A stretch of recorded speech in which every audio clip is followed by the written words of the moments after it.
살대도는 상금세 멍청이람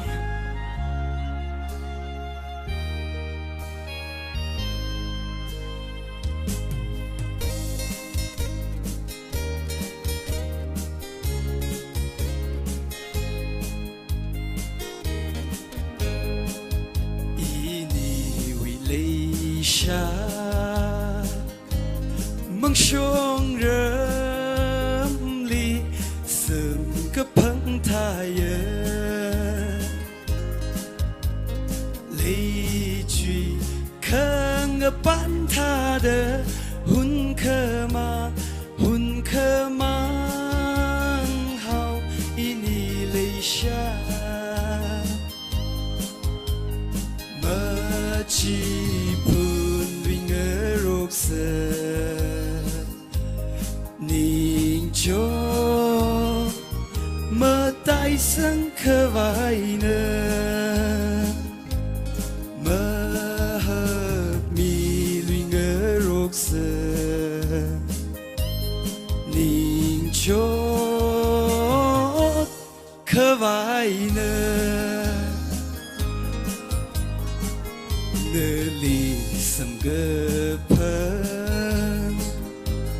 ninh chốt khơ vai sừng gấp phăng tha hao hi tha rư mà phá ninh xa chốt na yơ ini sừng gấp phơ mơ chi phun vì ngỡ rốt sơ ninh cho mơ tay sáng khơ vai nơ mơ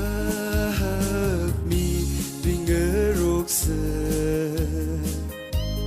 ninh cho khơ vai nơ. Last verse mig dong na sang ze cái sinh của mùa đơn đã làm cái phung sán để xí mê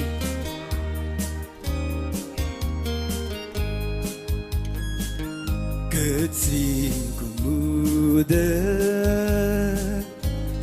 đã làm cái phung ngờ sán để xí mê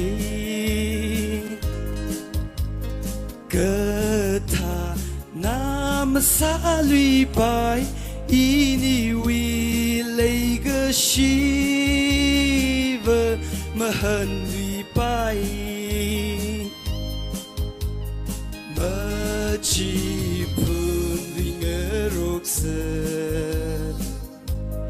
ninh cho mà tay sáng khơ vai nơ mà hờ mi lùi ngỡ rốt sơ ninh chốt khơ vai nơ những chuyện